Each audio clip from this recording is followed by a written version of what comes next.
সবাইকে জানাচ্ছি আমার চ্যানেলের পক্ষ থেকে শুভেচ্ছা। ওয়েলকাম মাই চ্যানেল অ্যান্ড সবার সুস্থতা কামনা করতেছি। আর যেহেতু এখন বন্যার পরিস্থিতি, দেশের পরিস্থিতি খুবই খারাপ, আমরা তো এখনও আলহামদুলিল্লাহ ভালো মন্দ করে খেতে পারতেছি। কিছু মানুষ তো শুধু শুকনো খাবার খেয়ে বেঁচে আছে। রাব্বুল আলামিন যেন তাড়াতাড়ি আমাদেরকে এই বিপদ থেকে মুক্তি দেয়, সবাই সেই প্রার্থনাই করব নিজ নিজ জায়গা থেকে। তো আজকে আমি যেটা রান্না করলাম এটা হলো চাল কুমড়ো শাক দিয়ে, মাছের মাথা দিয়ে, আর হলো মাছের একটা অন্যরকম ভাবে রান্না করলাম মশলা দিয়ে। এটা আমাদের গ্রামীণ রান্না, আমাদের জেলার রান্না। দুটো রান্না দেখেন, দেখে তারপর কিছু সুন্দর মন্তব্য করে যান যে কেমন হলো। তো চাল কুমড়োগুলো খুবই সুন্দর, গ্রাম মানে সুন্দর, আর গ্রামের ফ্রেশ খাবার দাবার এটাকে আরও সৌন্দর্য বৃদ্ধি করে দেয়। তো আমি এই চাল কুমড়োটা রান্না করব, চাল কুমড়ো শাক। তো তেল গরম করে কড়াইতে আমি একদম হাই হিটে মাছের মাথাটাকে অর্ধেকটা দিলাম, পুরোটা দিইনি, কারণ যেহেতু আমার শাক খুবই অল্প, অর্ধেকটাই হয়ে যাবে, আর লাগবে না।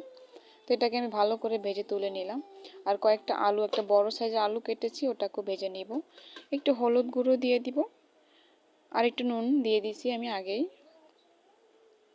তো এটা দিয়ে একটু ভেজে নিব আমি, যাতে একটু ভালো হয়।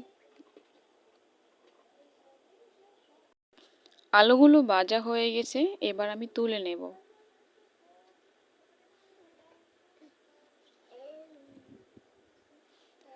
এই তেলে আমি রান্নাটা করে ফেলবো, আর বাকি তেল প্রয়োজন নেই। তো আমি দুটো শুকনো মরিচ ফোড়ন দিয়ে দিলাম, যেহেতু শাক রান্না করব। আর দিয়ে দিলাম পেঁয়াজ কুচি। এগুলো একটু ভেজে নেড়ে চেড়ে নরম করে নিতে হবে। একটু কালার চলে আসলে তখনই আমি এবার দিয়ে দেব রসুন বাটা। এই রসুন বাটাটা আমি একটু ব্রাউন কালার করে ভেজে নেব। ভাজা হয়ে গেছে, এই পর্যায়ে পানি দিয়ে দিব।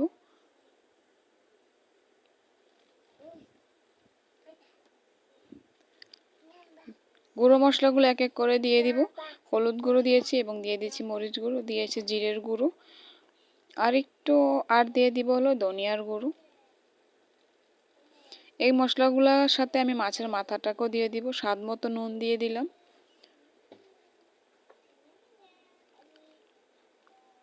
মাছের মাথাটাও দিয়ে এর সাথে ভেঙে একেবারে মশলার সাথে মিক্স করে একত্রে কষিয়ে নিব। কষানো হয়ে গেলে এই পর্যায়ে আলুগুলো দিয়ে কষিয়ে নিব। সবগুলো আলু আমি দিচ্ছি না, কারণ অতগুলো আলু লাগবে না শাকে, যেহেতু শাক অল্প। কিছুটা আমি মাছের সাথে দিয়ে দিব, সেজন্য রেখে দিয়েছি। কষানো হয়ে গেছে, এই পর্যায়ে আমি পর্যাপ্ত পরিমাণ পানি দিয়ে দিয়েছি। এবার ডেকে দিয়ে অপেক্ষা করব যতক্ষণ না পানিটা ফুটে ওঠে, কারণ পানি ফুটে ওঠার পরে আমি শাকগুলো দেব। যখন পানিটা ভালো করে ফুটে উঠবে তখনই শাকগুলো দিয়ে দিব।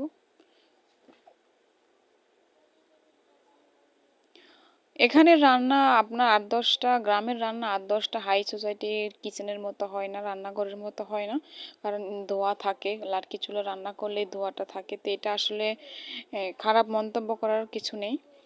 তো শাকগুলো দিয়ে ডেকে দিব। কিছুক্ষণ পর দেখবেন শাক, ডাঁটা, আলু সেদ্ধ হয়ে গেছে। তো নাড়াচাড়া করে আরেকটু রান্না করে নেব আমি। আর আর মিনিট 3 রান্না করলে আমার শাকটা হয়ে যাবে।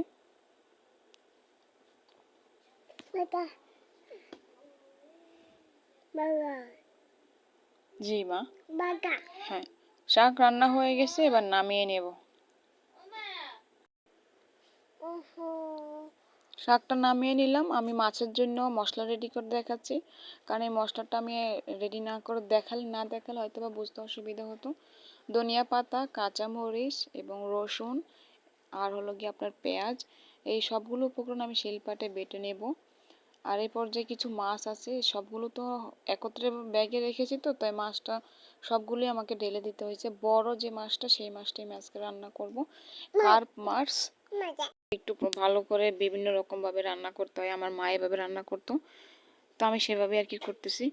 তেলটা হাই হিটে গরম করে একটু নুন দিয়ে দেব, যাতে মশলাটা গায়ে ছিটে না আসে। তো বাটা মশলাটা আমি দিয়ে দিলাম, স্মোকের জন্য ভালো দেখা যায় না, আমি খুবই দুঃখিত। যে মশলাটা আমি একটু আগে রেডি করে দেখাইছি, সেই মশলাটাই দিয়ে দিলাম। এটাকে একটু নাড়ে ছেড়ে ভেজে নিতে হবে। এরপর আমি এক এক করে গুঁড়ো মশলাগুলো দিয়ে দিচ্ছি। হলুদ গুঁড়ো দিয়ে দিলাম, মরিচ স্বাদ মতো, নুন দিব, ধনিয়ার গুঁড়ো, আর দিয়ে দিলাম জিরের গুঁড়ো। নুনটা আমি আগেই দিয়ে দিছি। এ পর্যায়ে নুন দেওয়ার প্রয়োজন নাই, একটু পানি দিয়ে মশলার সাথে ভালো করে এটাকে কষিয়ে নিতে হবে যাতে মশলার কোনো কাঁচা গন্ধ না থাকে।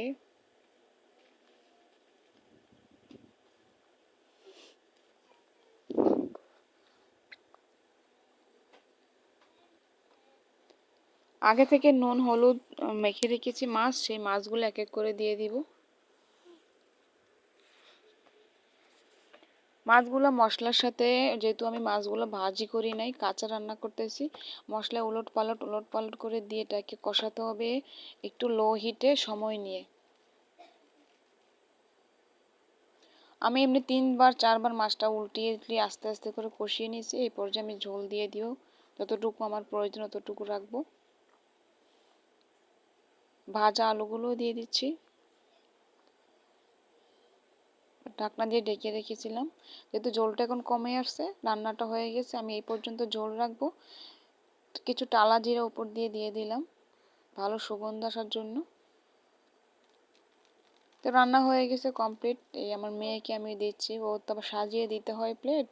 তো এক এক করে আমি আলু, মাছ এবং শাক দিয়ে ওকে দিয়ে দিলাম। সবার সুস্থতা কামনা করি।